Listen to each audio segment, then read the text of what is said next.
We have been duped by feminism, sexual liberation, and antidepressants. We have been told that we are powerful and free now as women, but we feel tired, wired, and bitter.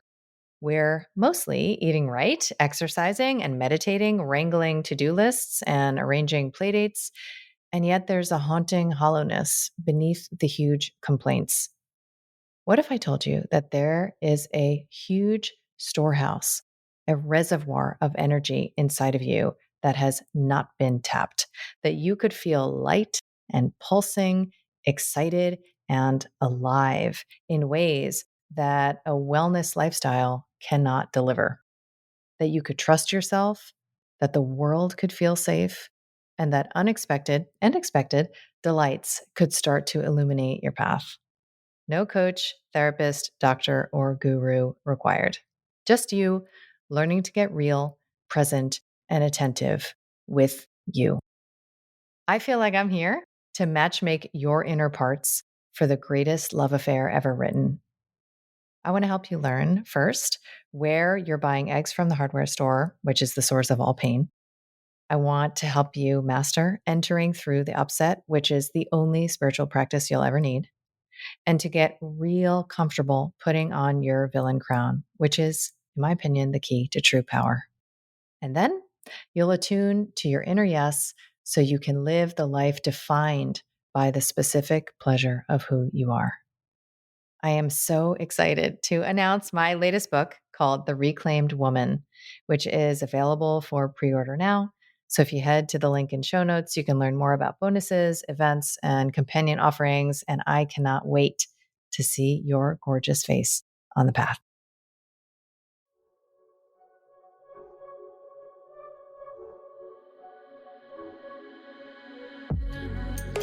I'm Dr. Kelly Brogan.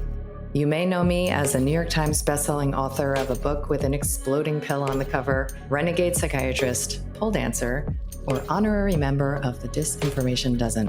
What can I say? I'm a born provocateur.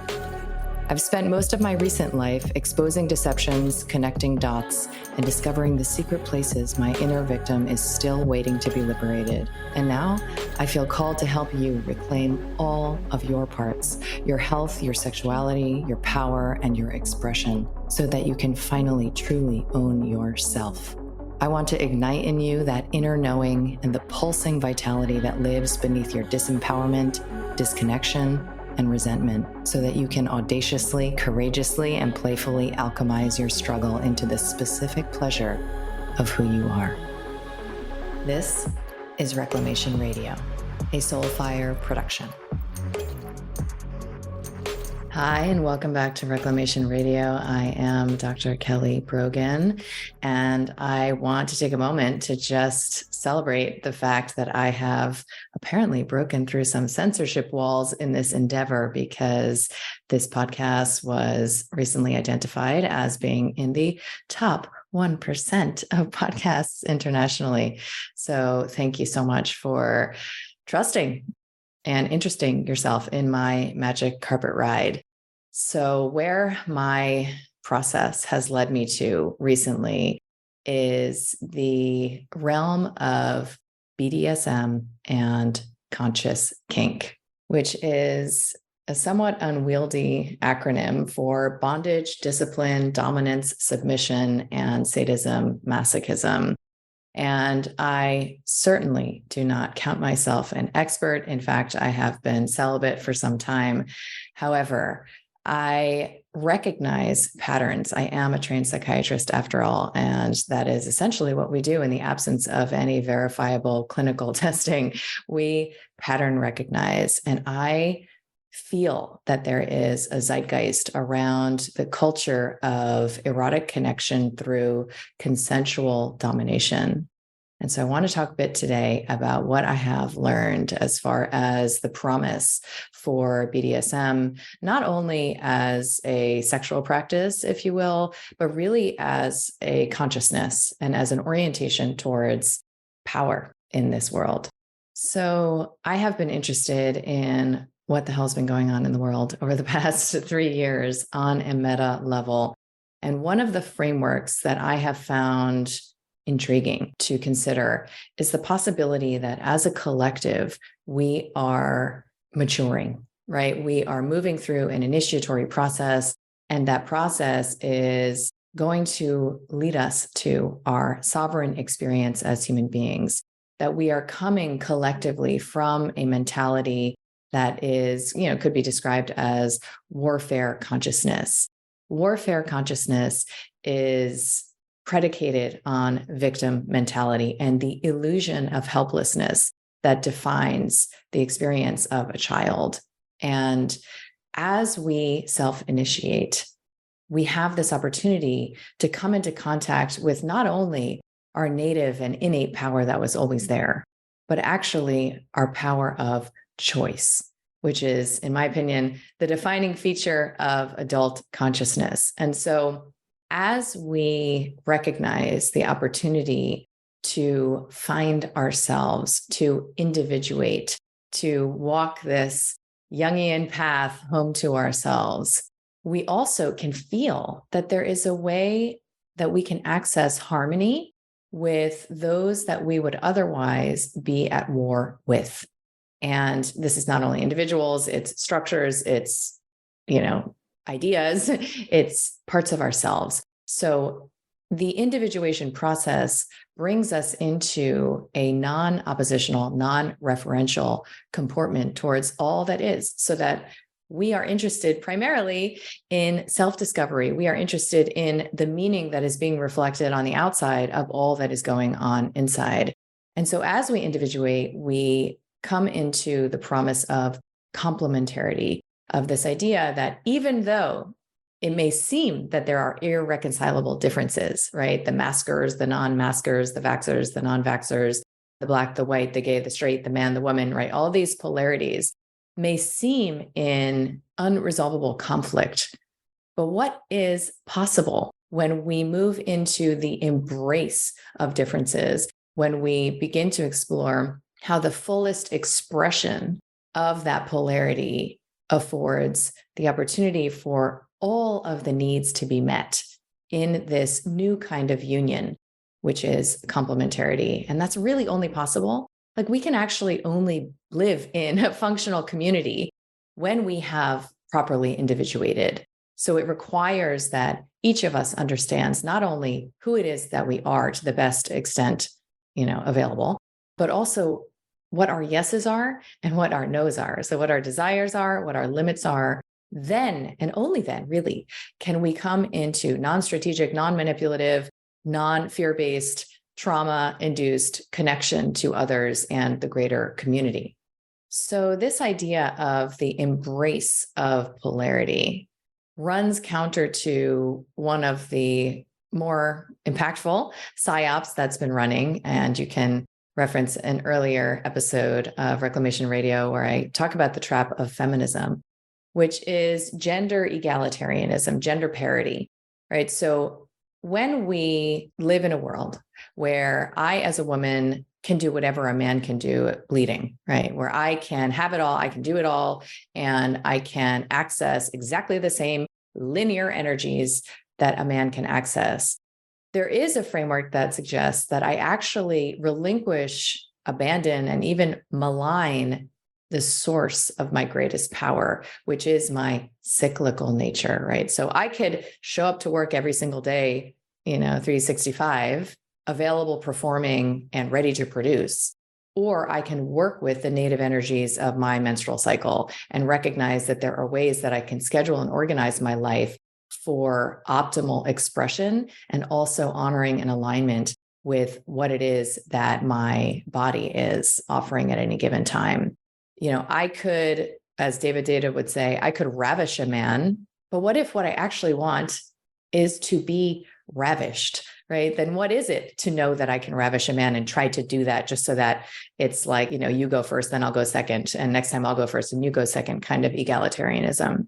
When we disappear the differences between men and women specifically, but you could argue this applies to any polarity, there is a possibility that we lose the potential for true harmony that does not require sacrifice and compromise.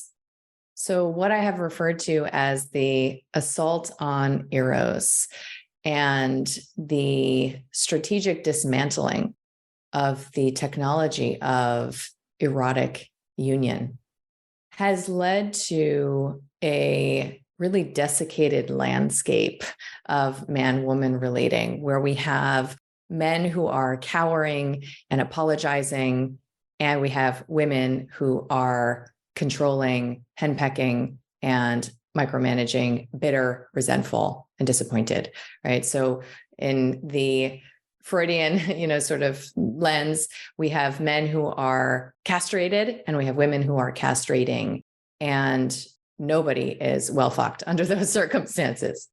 And as a woman, I have become very interested in what it is that we want as women and how it is that we are engaging in gross interference with any possibility that we could secure what it is that we actually want. So this is not about devotional service. This is not about compassion. This is not about altruism. This is actually about recognizing and owning overtly rather than covertly and semi or subconsciously what it is that we want. I was at a Weston Price conference, and this is a very mixed audience and mixed age group. And I was giving like a PowerPoint talk. And at the end, someone was asking me a question about gender politics.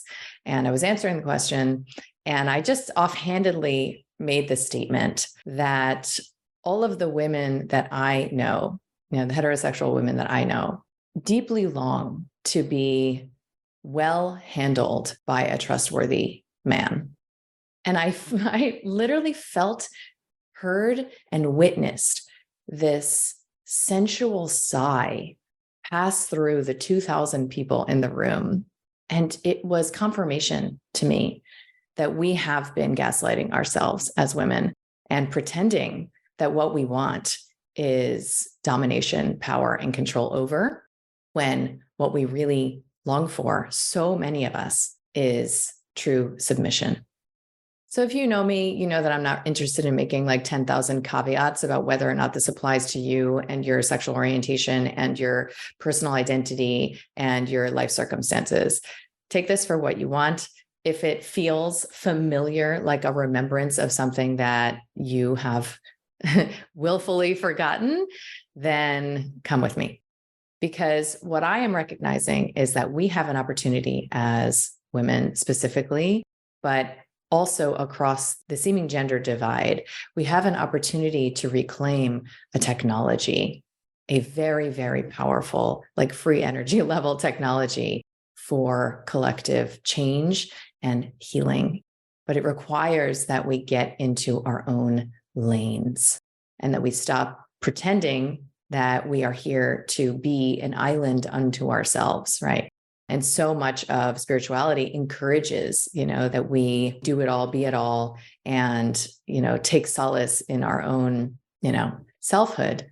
And that is very real, because until you organize these polarities inside of yourself, you literally cannot access. You won't create the conditions to access, and you won't attract proper polarity on the outside.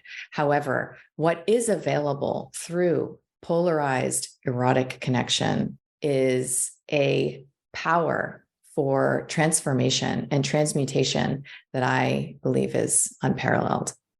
So when we look at the history of human suffering, it is marked by non-consensual domination.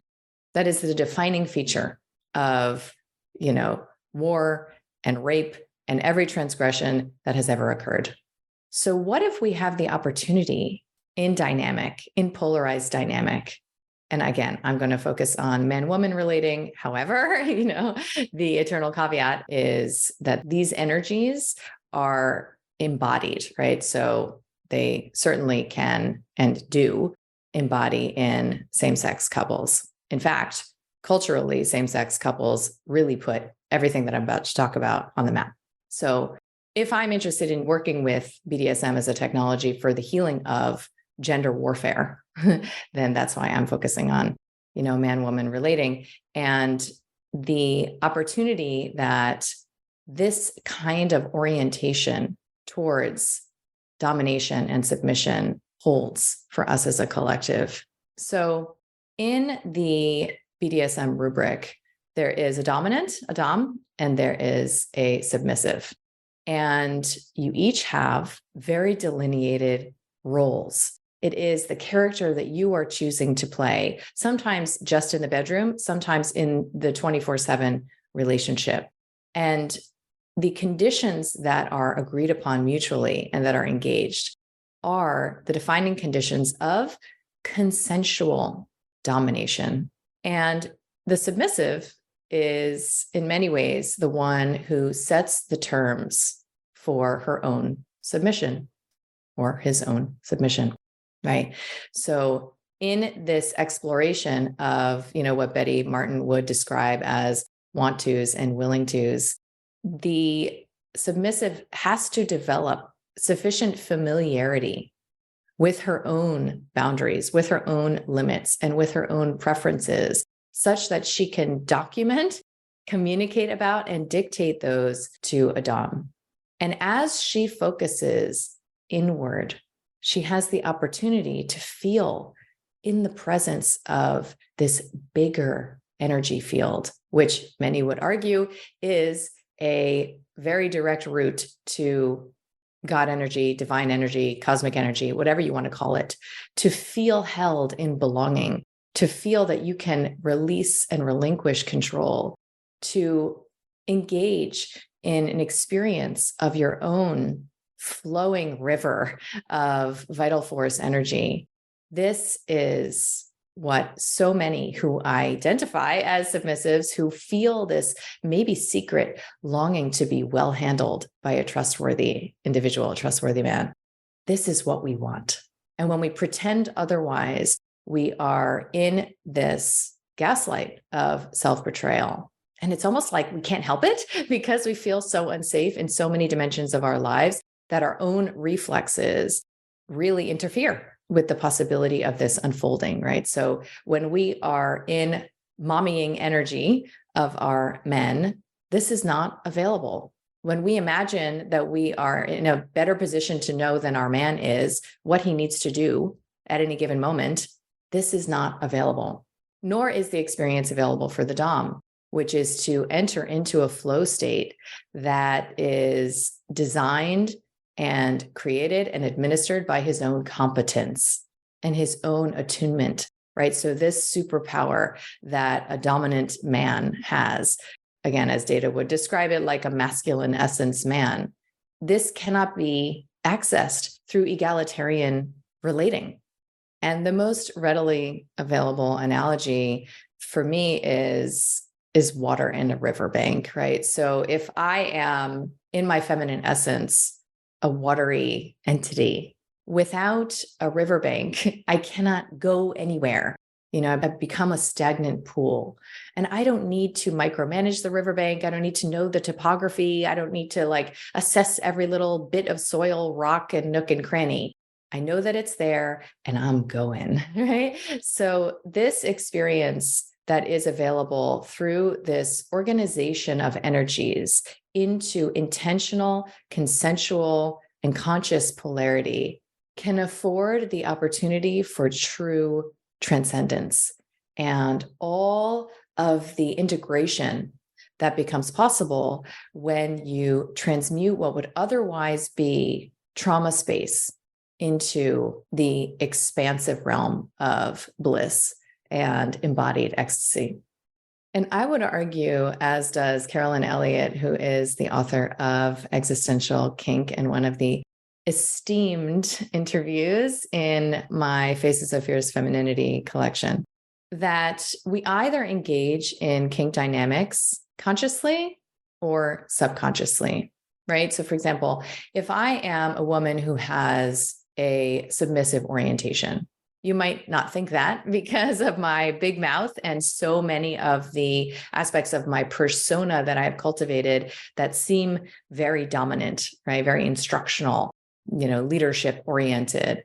And I have also shared many times that the entirety of the you that you interact with as, a listening member of the public, this is all compensatory, right? So people tell me all the time, how courageous I am to do the work that I am doing. And I'm like, I have to do that to feel safe in the world. That's actually part of my elaborate defense mechanism to, make sure that I am in a power position relative to, the aggressor, which is, industry or government or whatever it is.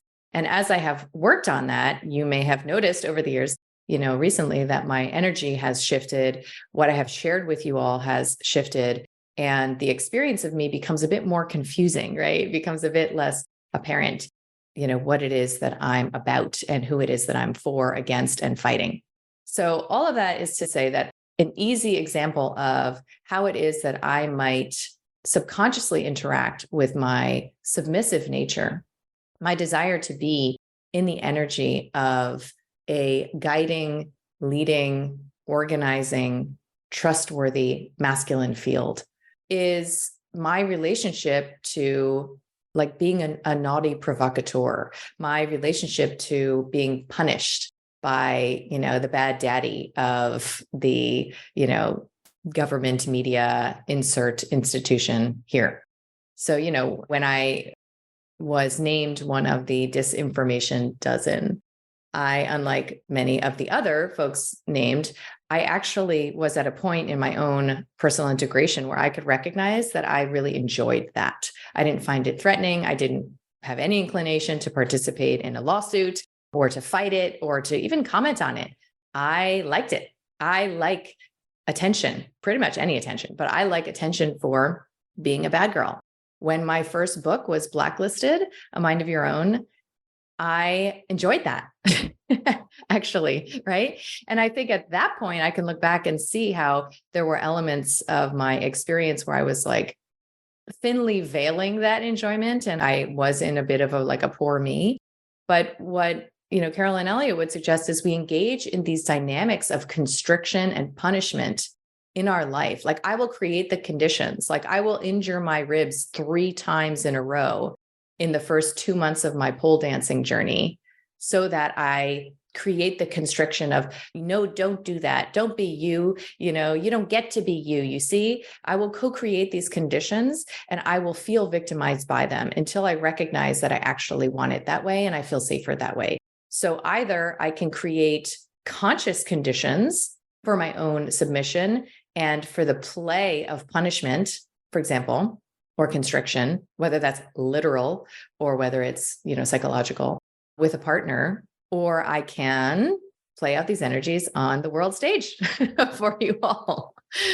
And, the acknowledgement that we actually get off on our greatest struggles is something that I think, Carolyn Elliott's work has helped me to help legitimize what I was already suspecting to be true. She talks about how one of the things we can do to soothe ourselves when it comes to wealth expansion and making money is to assure ourselves that we can still, what does she say? Like work hard and struggle. Like, don't worry, Kelly, you can still work hard and struggle even after you've made $1 million, right? So it's more than familiar, it's actually eroticized. And these transgressions, these struggles, when we recognize that they have been infused with erotic energy in our life space, that literally what it feels like in the pursuit of that kind of experience is erotic in nature, we have the opportunity to properly place these dynamics in the space of our sexual relationships and primary partnerships. I'm going to pause here for a quick second. If you are into the topic of man-woman relating, polarity, and what the reclamation of Eros has to do with holistic health, then I invite you to check out and download my free ebook on the subject at the link below, and to also check out a blog I wrote that goes deeper into the subject of BDSM, some of the science supporting it, and why these reframes and tools may be exactly what the world needs to move out of confusion, resentment, and victimhood and into personal empowerment and pleasure. Hope that helps. So, if there is a way for us to serve our essential natures, heal the trauma at the root of victim consciousness, and to experience transcendent embodiment all at the same time, I don't know, sign me up. And that's what I have found through BDSM and conscious kink. So I just came back from an intensive in Mexico with my teacher, Om Rapani, and you can enjoy my Reclamation Radio podcast interview with him, and Lori Handlers, who is a Tantra teacher. And it was one of the more challenging and, of course, also then transformational experiences that I have had. And while we learned a lot of techniques around impact play, like spanking and also shibari rope tie, the real expansion for me was in engaging the growth edge of my yes and my no. So the specifics of consent and really owning that I have more work to do when it comes to exercising my no, and specifically exercising no without a context of anger or adversarial energy, right? So this is, in my experience, what is most challenging for women is to access your no in a friendly environment, right? Without the bedrock of fuck you underneath it, with just sort of like, no, this doesn't work for me, and how to articulate that, right? So it requires that we resolve the appeasement impulse at the root of it. So I want to share with you what I have come to understand are the 5 ways, and I'm sure there are many more, that BDSM can heal trauma. So number 1 is bolder self-expression. An essential aspect of self-actualization is self-approval. So it goes beyond self-acceptance. And I learned a phrase from Om Rapani that I love and I pretty much use every day now, which is permission field, right? He talks about how what women want is, and arguably people, but I heard it as a woman, is a huge permission field. And that's specifically what so many women have experienced in dysfunctional and toxic relationships in their history, is a restricted permission field to be their full selves, right? Which includes all their dark feminine, all their wild crazy, right? To be who it is. Like, what happens when your man sees all of you? Does he still want to hang? Can he still handle you? Or is he running for the hills or withdrawing or withholding love, affection, and attention? So in this concept of a permission field is the freedom that is afforded to relax and release our old habits of trauma-based relating, right? So in this permission field, we can focus on being who it is that we are, but who it is in our totality. Right. So it's almost like in the parts work world of there being no bad parts. How can it be okay for any weird taboo desire that you have semi or subconsciously eroticized, right? How can it be okay to bring that to the fore? How can anything that you express be welcome? And how can that containment, that grounding, present, attuned energy of the Dom be unwaveringly offered, right? So in these conditions, men can relax the nice guy persona, right? Because that's not what's on order here, right? Connecting to their predator, connecting to their aggressor, connecting to their dark masculine energy is essential to doming well. And women can relax their sort of caretaking, like, oh, I wonder if he's bored. I wonder if he needs this. I wonder how it feels for him. Because your role is actually to liberate the direct, spontaneous, and authentic expression of your energy without running it through that filter of your old trauma-based reflexes.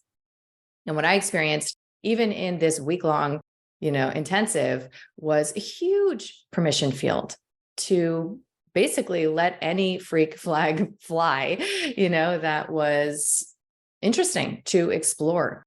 And I would say that the capacity for this approach to erotic relationship and dynamic to transform specific sexual traumas and abuse traumas in one's history, including physical and psychological abuse, is arguably unmatched by other trauma-based therapeutics.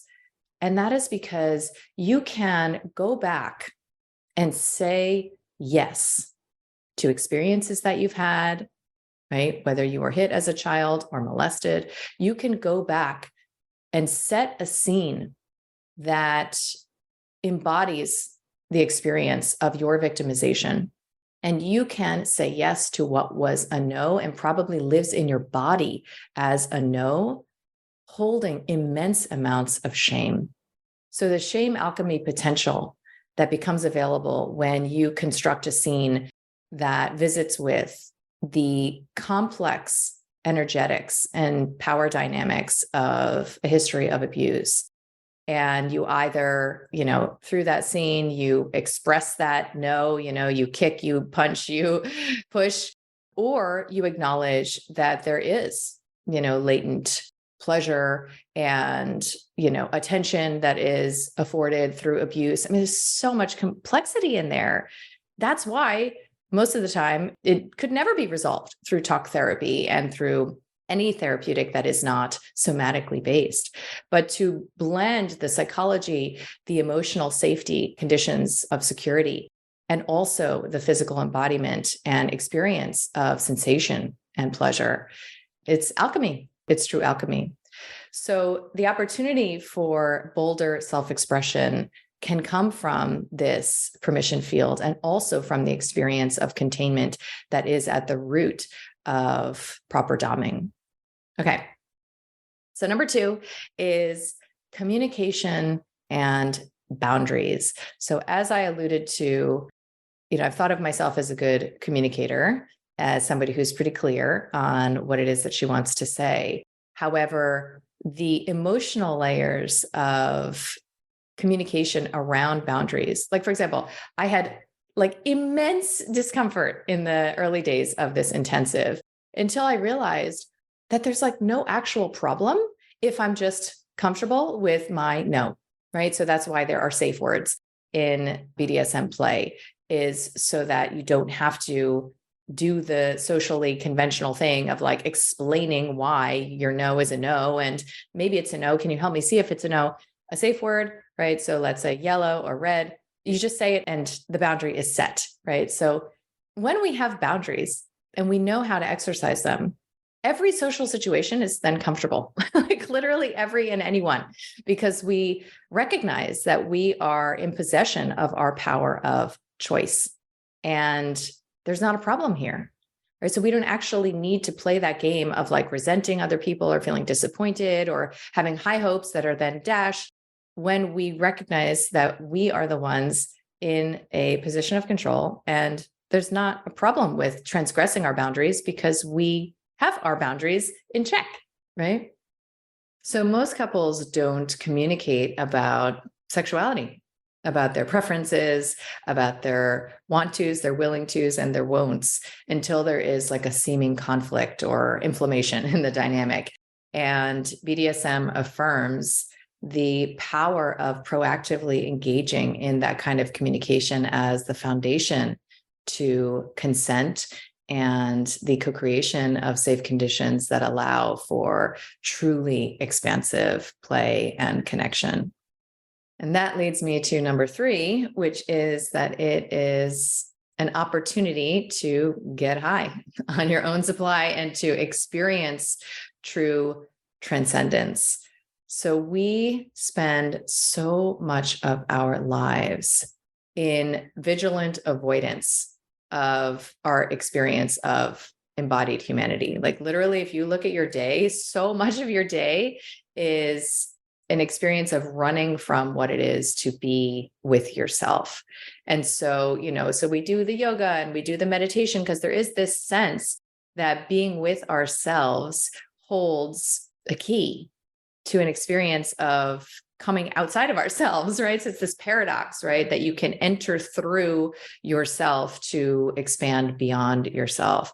And in the dynamics that can be created through conscious kink and BDSM, in the submissive's experience, it is even, psychomedically called hypofrontality. So you can enter into this experience of fading out of your normal vigilant state and into what has often been associated with the ecstatic experiences in plant medicine research or in meditation and other sorts of practices that offer this opportunity. And then for the Dom, it's often called a flow state, right? So how can you be embodied in such a way that you are in your mastery, right? You are in your experience of your own zone of genius, and that together you can, as David Data would say, find God through sex. And this is one of the reasons why pain play, impact play, so things like spanking, for example, or flogging, have a role, is that many submissives describe their capacity to quiet their mind as being so much more readily available when their attention is focused on specific points of impact and even sensations that would be described as pain, but that they are directing, right? So there's maybe a 10 scale and they are deciding what zone of impact, let's say 6 to 8, that they're interested in. And then it is the Dom's responsibility not only to stay within that zone, pre-consented zone, but also to actually enjoy it himself, right? So as you engage in this shared experience of focusing attention and probably releasing this inner pharmacopoeia of, chemistry, if you want to call it that, energetics, that is known. It's well known. I mean, one of the exercises that we did and practices in the intensive that I attended was to have someone just manipulate with a knuckle the angle of the jaw. And we would call out, 6, 7, 8, 9. And so we're instructed to keep it sort of in the, I think, 7 to 9 range. And after minutes, it was quite painful. And then the release of that, all of the people described feeling, you could feel it in the room. It was this quiet came over the room and everyone was in an experience of pleasure. And it's not just that it's over, right? It's directly related to, and maybe even in proportion to, the experience of so-called pain. So number 4 is increased intimacy. So when we look at so many of the habits of dysfunctional relating, we recognize that intimacy was actually never available in those spaces.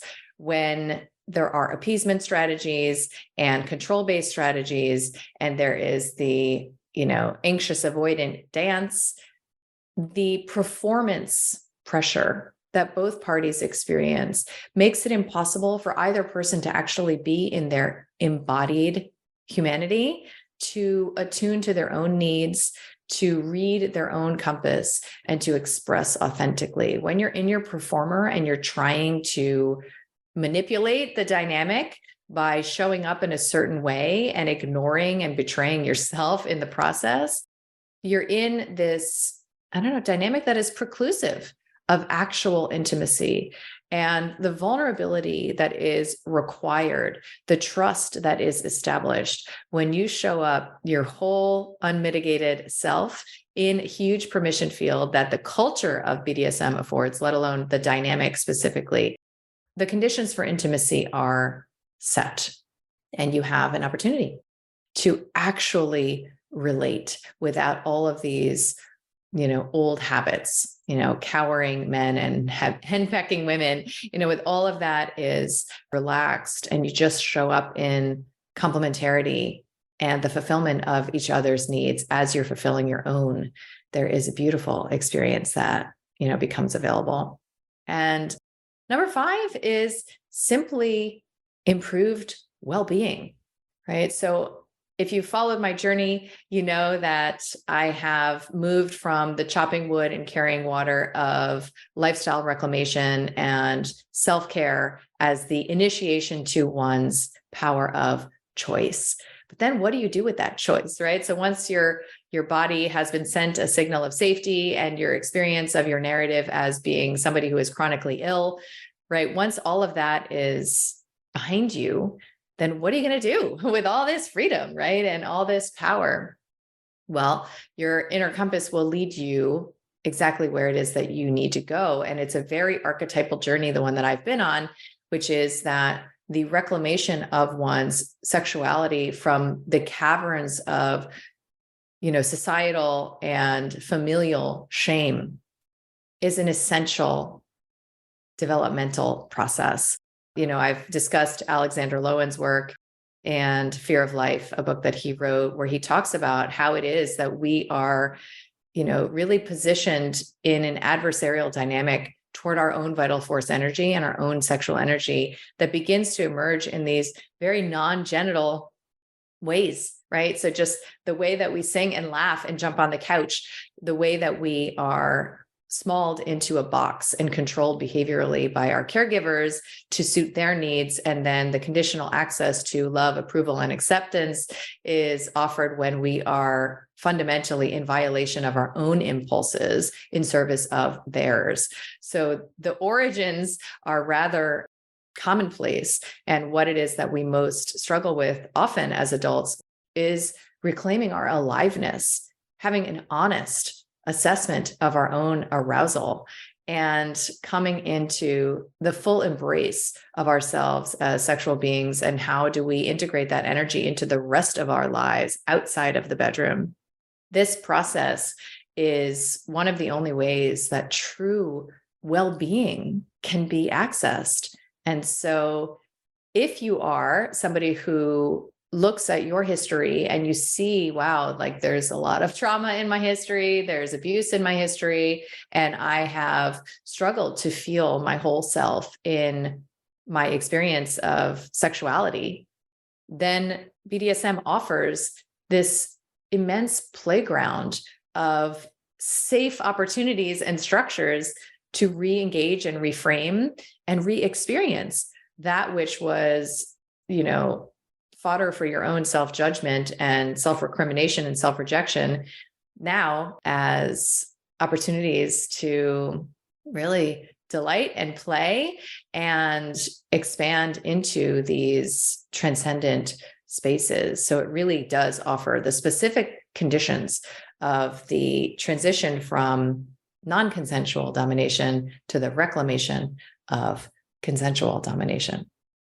So given all of this, it is no surprise that aspects of BDSM are literally in the DSM-5, the psychiatric Bible of, diagnosis and pathology, as paraphilias.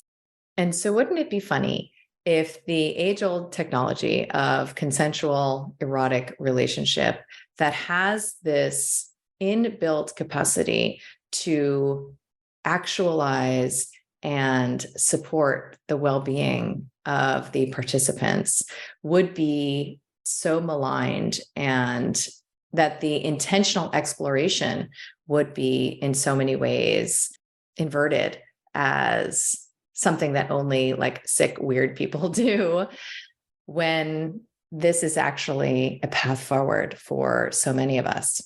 The system would love to remain in charge of determining who's been a bad girl and who hasn't, and who gets what punishment. But wouldn't it be better to empower your man to do that for you? So I hope you've enjoyed this. I hope it's brought you close to some edges of your comfort so that you can continue to expand into the specific pleasure of who it is that you are. See you next time.